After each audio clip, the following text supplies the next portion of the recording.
Hey y'all, I wanted to talk to you and give you some encouragement on two different areas.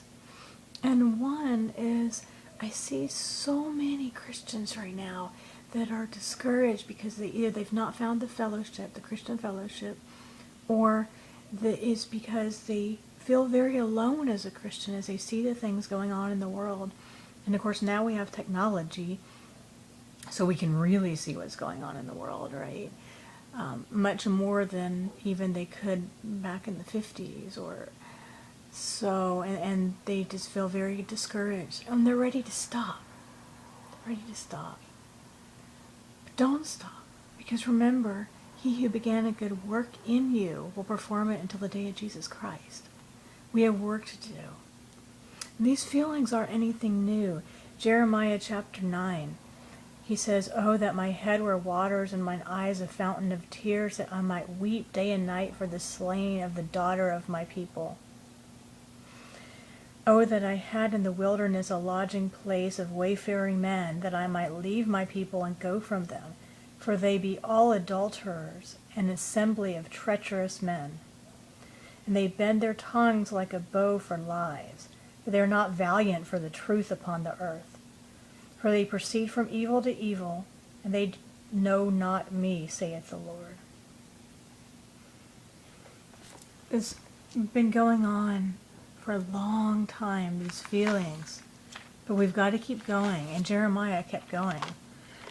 There's another verse that I love that's very similar to that in Psalms 120.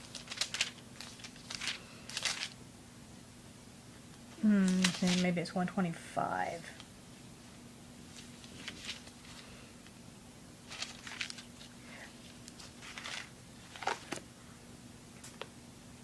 No, it was 120. I'm sorry. And it talks about, "Woe is me that I sojourn in the tents of Meshach." And let's see, I'm going to mess it up.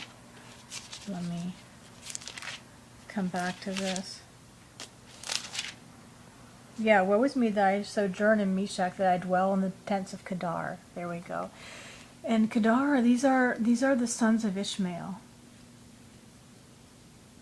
And he says, woe is me, for I am for peace, but they are for war. So these are feelings that go back long ago.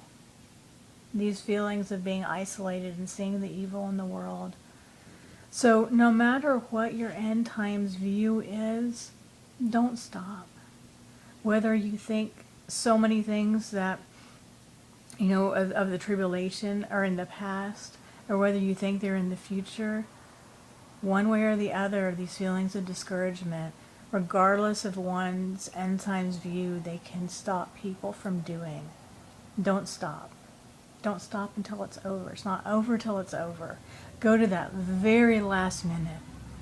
God created us for good works. It says, let me pull this up here. Hard to hold my Bible at the same time.